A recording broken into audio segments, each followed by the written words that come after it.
Bonsoir. Bonsoir à tous, bienvenue. Merci d'être présents ce soir. On va essayer d'aller assez vite parce que vous êtes venus voir un film, mais je vous demanderai d'applaudir et d'accueillir Monsieur Franck Jantet, le directeur général du Drugstore.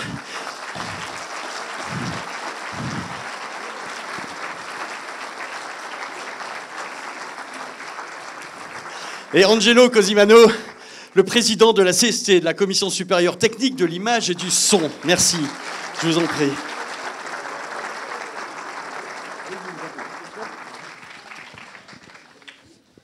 Monsieur Jantet, bienvenue. Bonsoir à tous. Je suis ravi de voir cette salle aussi pleine. Vous avez été très nombreux à répondre à notre invitation.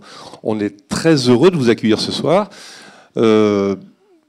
Cette salle est incroyable. Je crois que vous allez en parler mieux que moi, vous et Laurence, sur cette salle-là.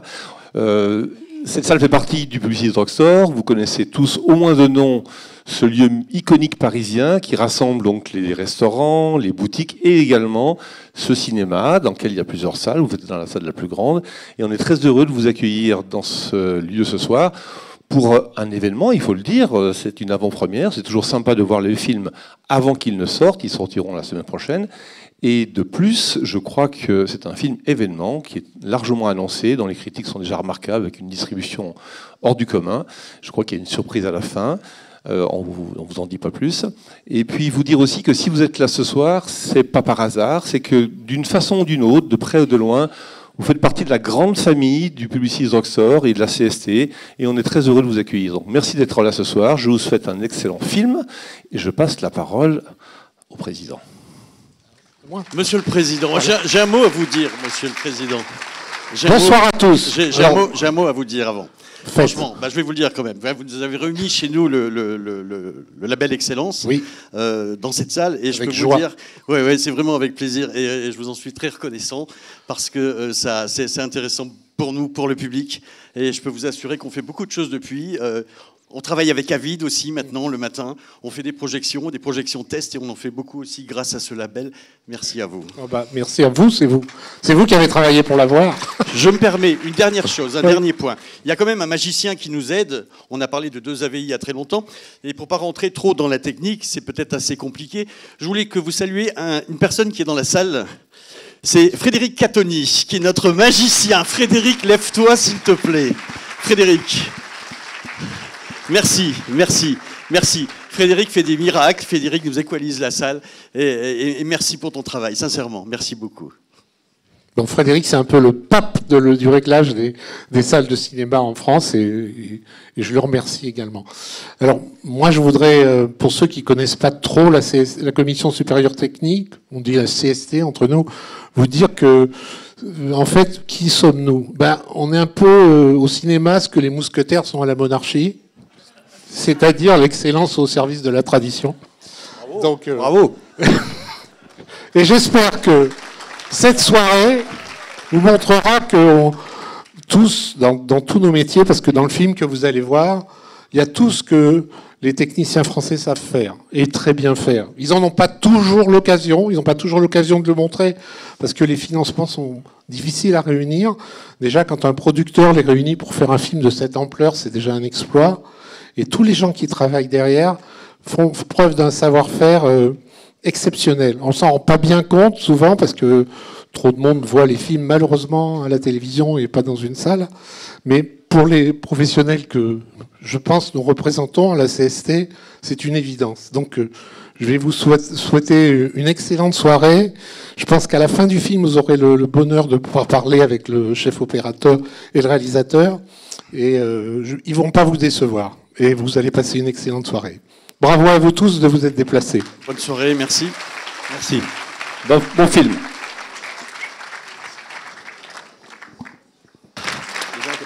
Mesdames, Messieurs, je vous demande d'accueillir le réalisateur Martin Bourboulon, s'il vous plaît. Merci. Et le chef opérateur image, Nicolas Bolduc.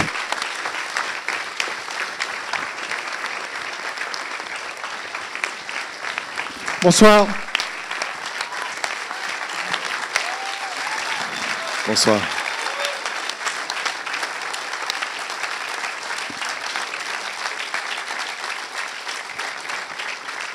Bonsoir, bonsoir. Merci beaucoup. On est 5 jours de la sortie, je vous avoue que je suis un tout petit peu fébrile. Donc ça fait très très plaisir de vous voir ici ce soir, une salle pleine. Donc voilà, merci beaucoup d'être venu. Merci beaucoup. Je suis ravi d'être accompagné de Nicolas, parce que généralement, tu es rarement avec nous dans les tournées. Je suis dans l'ombre. Merci beaucoup d'être là. J'ai trouvé la copie.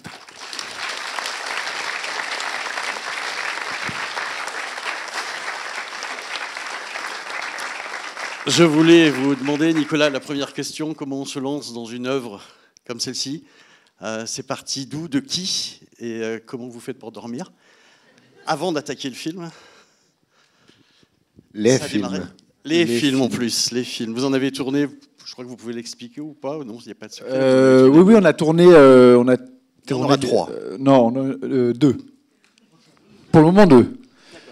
Donc, non, on a tourné les 2 films en même temps. Le prochain sort le 13 décembre. C'est un tournage qui a duré 8 mois, je crois. On a commencé le 16 août 2021. On a terminé le 1er mai 2022, donc il y a une petite année déjà. Le 1er juin, en fait. En juin, voilà. Et moi, je suis toujours en train de finir le 2e film. On est encore en train de terminer le montage et on va démarrer seulement le mix, l'étalonnage, le son. Donc ça fait 3 ans et demi de vie déjà, le travail. Et pour répondre à la question, je crois, le point de départ, en fait, c'était une impulsion commune avec les producteurs, Dimitri Rassam et le groupe Pathé, avec qui moi j'avais l'habitude de travailler. Et je crois qu'on a tout simplement eu envie de réinvestir le patrimoine français littéraire et surtout de s'en servir pour reproposer des œuvres pour le public spectaculaires, les films d'aventure, essayer d'être le plus généreux possible. Et de considérer qu'en France, on avait beaucoup de talents, des gens de qualité, des acteurs, des équipes formidables, des décors magnifiques pour essayer de réoccuper ou en tout cas de continuer à occuper un espace de films et de propositions qui n'est pas forcément réservé qu'aux propositions anglo-saxonnes. Donc voilà, on s'est lancé, porté par l'envie d'un casting qu'on a senti réceptif à la proposition. Donc ça s'est lancé comme ça. Le casting, vous avez eu ce que vous vouliez? Enfin, je ne vais pas vous demander ceux qui n'ont pas voulu. Mais, enfin, non, c'est votre casting, c'est des... Pour être très honnête, ça a été un peu magique le casting parce que François a été impliqué très très rapidement dans le process. En fait, le paradoxe, c'est qu'on a lancé ces films en mars 2020. En tout cas, l'écriture de Mathieu et Alexandre. Et c'est vrai que je trouve que le groupe Pathé et Dimitri ont eu énormément d'audace parce qu'à ce moment-là, il y avait 3 articles sur 4 qui disaient que le cinéma allait mourir. Et il y a eu cette envie... pas de résistance, mais de passion et d'amour, de se dire il faut qu'on continue à proposer des films pour la salle. Moi, je terminais Eiffel, qui était, comme plein de films, j'imagine, interrompu par le Covid, donc on avait déjà des problèmes. Et il y avait cette envie de continuer à offrir ça pour le public. Et le casting, très sincèrement, le casting, ça a été assez magique parce qu'on avait une wish list comme ça d'acteurs. Et c'est ces acteurs-là qui ont fait le film. Et je parle évidemment des 4 garçons, mais... moi, j'adorais le travail de Vicky Krieves, de Lina Coudry, et tout d'un coup, on se dit, Eva Green, ça serait pas mal pour Milady. On se dit, mais Eva Green, elle fait pas de film en France, elle tourne qu'en anglais, et on lui a envoyé un mail, en fait, elle était OK. Je vous jure que ça s'est passé comme ça. Elle a tourné en anglais? Elle tournait quoi? En anglais? Non, elle tournait en français. Mais ça faisait longtemps qu'elle n'avait pas tourné en France, elle avait fait un film qui s'appelait Proxima il n'y a pas très longtemps. Et voilà, donc ça s'est globalement passé très bien. Il y aura des questions dans la salle pour vous, Martin, mais on est très content de recevoir Nicolas, un technicien. Merci. Chef opérateur image. J'ai entendu 2-3 petites choses, enfin des bruits de couloir. Est-ce que c'est vrai ou pas? Est-ce que je raconte encore une bêtise? Beaucoup de choses se font généralement à la post-production. Il paraît que vous êtes allé mettre quelque chose devant votre objectif ou pas? Je ne vais pas vous dire un cul de bouteille devant votre objectif. Non, mais la première proposition, en fait, parce que Martin a tout de suite voulu de créer une espèce de western français.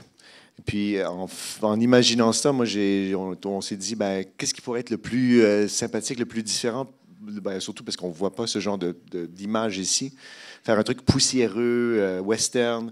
Un truc qu'on n'aurait pas vu dans les rues de Paris en 1600. Puis donc, moi, j'ai filtré beaucoup à la caméra. J'ai mis quelque chose de très, très chaud devant la caméra. Puis avec beaucoup de la poussière, etc., ça nous a permis de faire une image très chaude, très, très chaude, en fait. Qui n'a pas plu à tout le monde au départ parce que c'était tellement osé. Mais en final, je pense que tout le monde l'a apprécié. Puis Martin et Dimitri ont défendu cette image qui était poussée un peu au départ, ouais. Comment vous êtes arrivés à travailler ensemble? Vous connaissiez? Je connaissais le travail de Nicolas. Et puis pareil, hein, je l'ai contacté. On a beaucoup commencé à travailler ce film par Zoom, parce que Nicolas était au Canada. Il terminait un projet et il nous a rejoint, je ne sais plus trop quand, en mai ou en juin. Je pense que c'était en mai, ouais, fin mai. Voilà. Et non, je suivais le travail de Nicolas. J'avais beaucoup aimé les films qu'il avait fait ici en France, mais j'avais aussi vu ses précédents films. Et c'est vrai moi, je trouvais qu'il y avait quelque chose de sexy à l'idée de salir un peu les personnages. C'est-à-dire que le contrat du film d'époque, en fait, ici, il y a des gens qui est dans cette salle, en fait. Il y a des chefs opérateurs, il y a des ingénieurs du son, c'est des gens de la profession. De l'image. Des gens de l'image, c'est ça. Hein. Non, parce que je ne voudrais pas employer des termes que le public ne comprendra pas ou pas. Mais en gros, comment je pourrais dire ça? En fait, on avait vraiment voilà, ce nom que vous connaissez bien tous, qui est la patine. Et c'est ce travail sur la patine qui est large, qu'on essaie de réussir. Et tout est lié entre le maquillage, le travail de Nicolas, le travail sur les costumes de Thierry Lelette, qui a fait un travail formidable. La fumée. Il y avait voilà, une envie de salir un peu. Je trouve que moi, j'avais peur du côté film d'époque et acteur connu. J'avais peur que... Voilà, je trouve qu'il faut qu'on croie à l'histoire, il faut qu'on croie à l'époque, et je voulais qu'on se débarrasse des gueules qu'on connaît des acteurs, et que le contrat de l'image soit pas trop propre, qu'on n'ait pas l'impression que les costumes soient tout propres. Voilà, donc ressalir, repatiner l'ensemble. Et c'est vrai que Nicolas a fait un travail merveilleux parce qu'il a encadré cette direction artistique aussi. En tout cas, nous, c'est une image qui nous plaît, donc on a foncé là-dedans. Sur le son, il y a un boulot extraordinaire. Enfin, on l'a ressenti ici aussi, dans la salle. Très bonne, j'ai trouvé aussi, l'écoute ici. Non, c'est vrai, j'ai trouvé que toutes les salles ne sont pas comme ça, les exploitations. Nous, on fait le tour de France depuis 2 mois et c'est vrai que j'ai trouvé que la salle était très bonne. Est-ce que un plaisir de poser une question à Martin, à Nicolas? Oui. J'ai lu que vous aviez tourné aux Invalides et j'ai cru reconnaître en fait la première, les pavés et la première cour. Vous pourriez nous dire quelle scène vous avez tourné aux Invalides? Oui, en fait c'est l'escalier au départ. C'est l'escalier, ouais. Il y a 2 choses, ouais. Il y a l'escalier. En fait, c'est tout le décor de l'hôtel des Mousquetaires quand François arrive au début. Vous aviez le jour de la sortie en fait du film reversé. Je ne sais pas si vous êtes au courant, c'est ça? Si, je suis au courant. Voilà, reverser un certain nombre. Parce qu'il y a 1 euro sur chaque entrée, donc je suis au courant. Oui, et donc c'est pour ça du coup que ça m'avait intéressé de voir quelles étaient les scènes. Et après, un peu les décors que vous avez où est-ce que vous avez été tourné? Alors en fait, le principe de départ, quand on a abordé le film, on a tout de suite dit qu'on voulait tout tourner en décor naturel. Sur 150 jours de tournage, il y a 145 jours en décor naturel, il me semble. Il y a 5 jours ou quelques limites plus en studio qui appartiennent au 2e film. Il y a un décor en feu avec un combat entre François et Eva, et pour des raisons de sécurité, on l'a fait. Mais on a vraiment tenu, et ce qui n'était pas facile pour les équipes, pour Nicolas évidemment, de ne pas tourner en studio. Moi, je ne tenais pas au fond vert, aux croix. Enfin, je voulais vraiment que ça soit incarné. Et on voulait des décors naturels. L'hôtel des Mousquetaires, au début, c'est tout le moment où François arrive et rencontre les 3 garçons. Ils se baladent dans les cours et tout ça. Et ça, c'est comme souvent, hein, c'est des décors qui sont complètement éclatés géographiquement. Enfin, à l'arrivée, on a l'impression que c'est le même. Mais donc, il y a un peu à Compiègne, il y a un escalier, effectivement, aux Invalides, quand ils croisent Vincent dans l'escalier. À Saint-Denis, Chantilly, passe ce décor-là. Et la cour des Invalides, c'est la 2e cour où il rentre comme ça et il aperçoit le personnage d'Aramis et de Pio qui sont dans la cour. Enfin, voilà, c'est un petit... Mais c'était à chaque fois guidé par la même recherche de patines, de murs un peu sales. Dès qu'on a le repérage avec Nicolas et évidemment Stéphane Taillasson à la déco qui a fait un travail sublime, avec qui je travaille depuis 5 films maintenant. Dès qu'on avait un décor qui était un tout petit peu trop propre, une pierre trop blanche, un truc, on avait envie de partir. Bonsoir, c'est tourné avec combien de caméras? On a tourné avec 2 caméras en tout temps, mais c'est souvent tous les plans séquences des combats en fait ont toujours été tournés à une seule caméra, donc et c'est moi qui cadrais. Donc c'est assez simple. On n'a pas tourné à 2 caméras à moins qu'il y avait des discussions autour des tables, des trucs comme ça, mais c'était souvent une caméra, en fait. Je me rends compte, ouais, à peu près la moitié du temps. Mais jamais plus. Puis parfois, on avait une deuxième équipe qui faisait son petit... des petits plans autour de nous, dans les forêts ou des drones. Il y a beaucoup de drones, énormément de drones dans le film. On s'en rend peut-être pas compte toujours, mais même le drone très, très bas qui suit les chevaux, des trucs comme ça, il était assez présent. Mais ouais, 2 caméras souvent. Bonjour, vous parliez justement des décors naturels. Il y a beaucoup de scènes qui sont tournées en milieu naturel. Comment est-ce que vous avez appréhendé l'impact de la production et des équipes de production sur la biodiversité et l'environnement, justement ? Je pense que c'est important d'en parler, notamment que la CST est membre fondateur de EcoProd. Je pense que c'est important. Non, mais moi, ça me plaît comme question. Parler. Merci. Je n'ai pas de problème avec cette question. En fait, aujourd'hui, il y a des guidelines sur les tournages maintenant qui sont quand même assez bien orientés, je trouve. Et on essaye évidemment au maximum. Les équipes de régie font un travail merveilleux et je trouve que les mentalités évoluent dans le bon sens. Que ça soit c'est tout bête, hein, mais ça commence par les bouteilles en plastique sur les tournages qu'il n'y a plus. Les gourdes, tout un système de plastique qu'on essaie évidemment de réduire au maximum. On a choisi de tourner en France aussi. On s'est déplacé au maximum en train. On s'est déplacé. On n'a pas pris d'avion. On était nombreux. Après, les décors, on les investit. L'avantage pour respecter ça, c'est qu'on était tellement dans des décors historiques que je crois que nos équipes de régie, de Robin Welch, notre régisseur, a forcément des cahiers des charges très très très durs, enfin, qu'il faut respecter. Donc voilà, il y a eu de toute façon, on n'avait pas d'autre choix. Quand bien même on aurait voulu mal se comporter, on n'aurait pas pu parce qu'on n'était que dans des décors qui de temps en temps étaient en activité en plus. Je pense à la cour carrée du Louvre, des endroits comme ça où on peut pas mal se comporter. Donc ça tombe bien, c'était notre attitude en plus. Donc voilà. Bonsoir. Est-ce que vous pourriez nous guider un peu à travers le making-of d'une des scènes de bataille ? Par exemple, la première grosse où ils sont tous les 4 dans la forêt, pour aboutir à ces plans séquences très magiques. Comment vous avez fait pour les répètes, les cascades, les chorégraphies ? Combien de temps à l'avance, etc. Je vais commencer le début de la réponse, puis je vais laisser Nicolas continuer. Il y avait un principe de départ que je m'étais raconté et qu'on a partagé très rapidement avec Nicolas sur les scènes d'action. C'était évidemment de profiter aussi de cette nouvelle adaptation pour essayer de proposer un regard nouveau, ou en tout cas un autre regard par rapport aux scènes d'action qu'on aurait pu avoir l'habitude d'avoir vues dans des films de KPDP. Donc moi, je ne voulais pas que l'action soit vue, je voulais qu'elle soit vécue. Et il y avait un principe dont j'avais parlé à Nicolas dès le début, d'envie d'immersivité maximum. Et surtout, je trouvais que c'était souvent plus intéressant d'être au contact des acteurs ou des personnages plutôt que de filmer l'action pour filmer l'action. Je pense à cette scène dans la forêt, mais aussi avec Vicky Krieps quand elle est dans la chapelle et qu'elle a le couteau dans les mains, dans le fourgon avec Vincent. C'était toujours le couteau de Vicky Krieps. Ça nous paraissait beaucoup plus intéressant de filmer la situation d'une reine de France qui a peut-être pour la première fois de sa vie un couteau dans les mains et de la filmer en gros plan et de deviner en arrière-plan une action plutôt que d'aller chercher l'action. Donc pour la scène de la forêt, en fait, ça s'est fait relativement simplement. C'est juste que ça a été fastidieux et que ça a pris du temps. Moi, j'avais une idée de chorégraphie en tête. On a échangé avec Nicolas. Il y a eu plusieurs défis techniques qui se sont présentés. Après, il y a eu une prévisualisation des cascadeurs avec un iPhone et les équipes formidables de Dominique Foissier. Et après, c'est posé de la question. Donc, on avait vraiment le plan tel que vous l'avez vu avec les cascadeurs. Après, c'est posé la question pour Nicolas de le fabriquer techniquement. C'est là où je lui passe le micro. Tu as presque tout dit. Oui, non, en fait, ce qui était intéressant, en fait, c'est que c'est un faux plan séquence. Donc, c'est ce qu'on a fait, en fait, à chaque fois qu'on faisait des plans séquences, il y avait forcément 3, 4, 5, 6 coupes différentes, mais qui sont invisibles, en fait, à la caméra. Dans le Bois Saint-Sulpice, il y en avait 8 ou 9. Oui, 8 ou 9, quelque chose comme ça.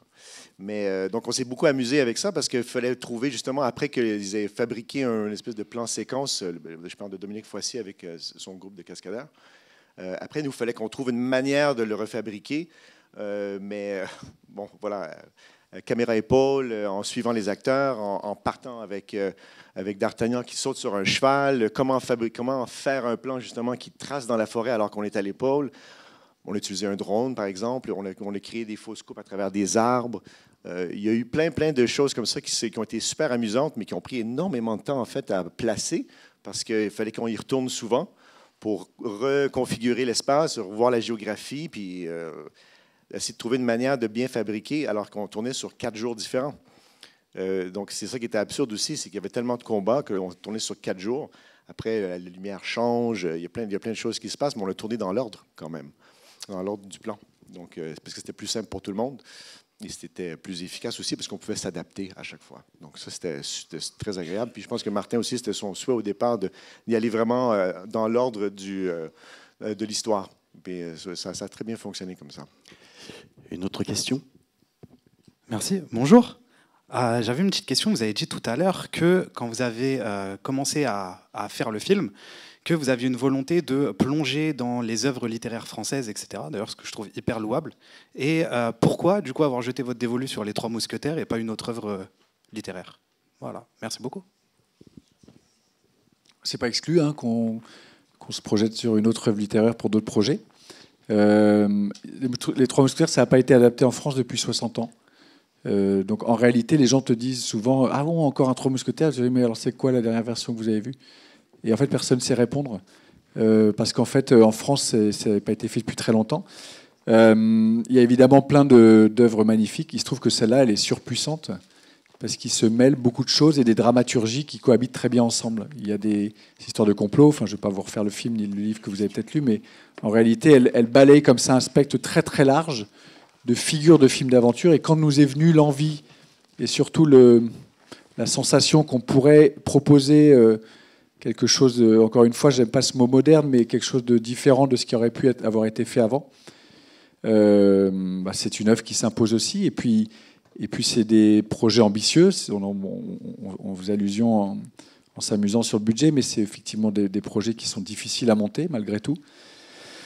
Et donc il faut des castings, voilà, il y a un ensemble de choses qui participent à l'industrie de notre cinéma que vous connaissez. Et tout d'un coup, il y a au fond pas tant d'œuvres que ça qui réunissent autant de paramètres. C'est peut-être pas pour rien aussi qu'elle a été si souvent adaptée. Mais à l'opéra, au théâtre, à l'opéra, on continue de mettre en scène les opéras de Mozart. Ce qui est intéressant, c'est le point de vue des metteurs en scène contemporains sur l'œuvre, de la même manière que c'est le cas à la Comédie Française ou dans d'autres. Là, il y a un Tartuffe qui se jouait. En ce moment, la Comédie Française, Ivan Vanov, un metteur en scène contemporain. Il fait un Tartuffe complètement délirant, complètement nouveau, qui est passionnant. Et les États-Unis passent leur temps à recycler leur franchise. Donc c'est aussi ces idées-là contre lesquelles, en France, on a le droit aussi de se dire pourquoi pas nous aussi. Une dernière question? Merci beaucoup. Tout d'abord, je vous souhaite vraiment un énorme succès parce que bravo pour ce film. Ah, merci. Vraiment. Je ne sais pas où vous êtes, pardon. Et j'avais une question sur la musique. Personnellement, je suis toujours très sensible à l'association entre image et musique. Comment l'avez-vous choisi et voilà. J'aimerais bien vous voir, mais j'arrive pas à savoir où vous êtes, madame. Je suis ici. Ah, pardon. Je suis petite, mais quand même. Non, mais c'est vrai, ça se voit. Non, mais c'est vrai aussi. Merci à vous. Alors, la musique, c'est un compositeur français qui s'appelle Guillaume Roussel, qui vit à Los Angeles, qui est formidable et qui est en train de connaître une très très belle ascension. Certains peut-être le connaissent aussi. Il venait notamment de travailler pour les musiques très réussies de Bac Nord, de Novembre. Il fait aussi pas mal de séries. Et Guillaume, ça fait 10-12 ans qu'il vit à Los Angeles avec sa famille. Et il a évolué auprès de Hans Zimmer. C'est un bébé Hans Zimmer, comme il le dit lui-même. Il a appris ça avec Hans Zimmer. Il a rejoint l'équipe de Hans Zimmer depuis 12 ans. Et donc, voilà. Et je trouvais que sur ce projet-là, déjà, j'avais aimé ce qu'il avait fait sur ses précédents films.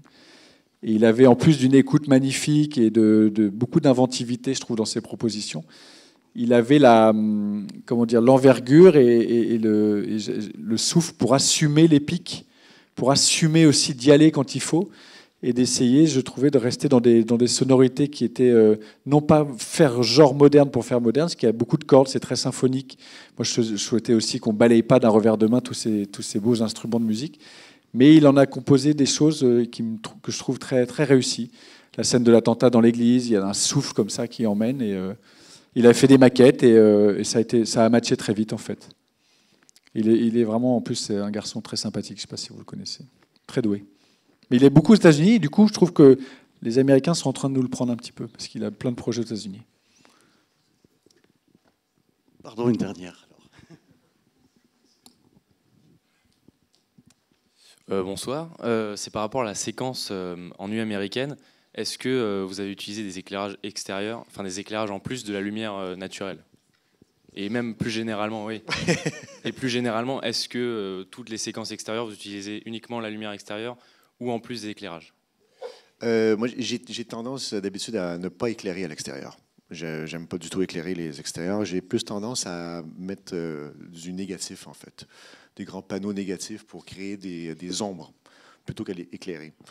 Ça me plaît beaucoup plus, puis je trouve que c'est beaucoup plus rapide, c'est plus naturel comme feeling, puis on sent pas la lumière. Ça, c'est ce qui me plaît le plus. Après, tous les intérieurs, effectivement, je balance toujours des trucs par les fenêtres pour pouvoir illuminer un peu, puis faire taper un peu le soleil. Mais à l'extérieur, jamais, jamais. C'est quoi l'autre question aussi? C'était la nuit américaine. Ah ouais, ça c'est un vrai dossier, ouais. C'était assez particulier parce qu'on voulait tourner de nuit, mais on savait aussi qu'on voulait voir le danger de la falaise. Donc, c'était assez complexe de faire autrement, en fait. On aurait pu tourner de nuit, mais on aurait tourné presque en studio, dans un champ, puis on aurait tout fait là.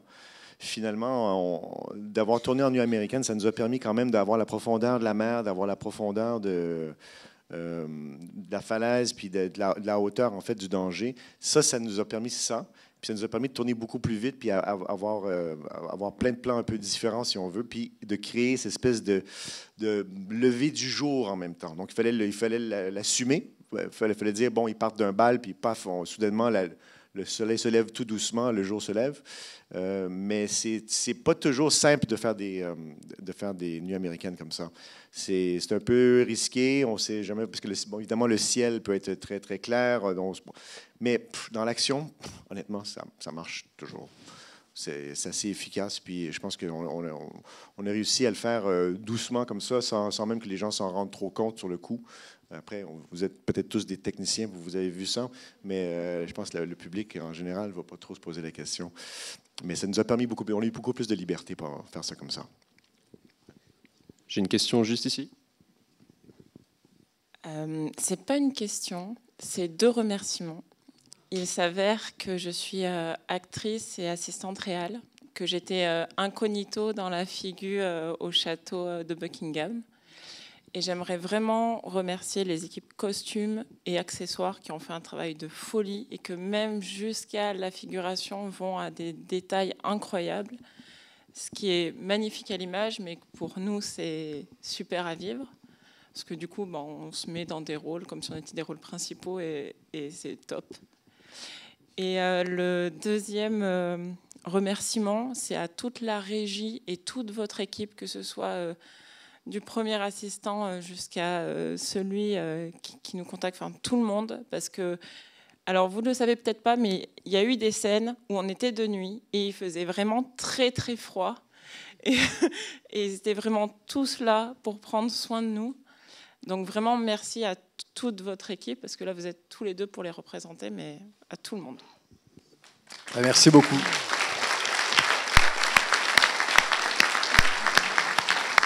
Je suis d'accord avec vous. Et c'est une équipe avec laquelle, pour la plupart, avec laquelle je travaille depuis le début. Et la régie, les costumes, les décors, je l'ai dit tout à l'heure, Stéphane Taillasson en costume, je travaille avec lui depuis le début, depuis mes premiers films. Thierry Delettre, on venait de faire avec la régie aussi, Eiffel juste avant. Donc voilà, j'aime cette fidélité des gens, et le travail sur la figuration de Marie-France est formidable. Donc merci à vous d'avoir bravé le froid pour rendre toutes ces scènes crédibles. Ça en fait partie. Martin, merci beaucoup. Nicolas. Les gens travaillent devant. La sortie, c'est... C'est mercredi, le verdict. Vous pouvez en parler autour de vous. C'est chaud. Parlez-en si ça vous a plu. Merci. Merci beaucoup, au revoir.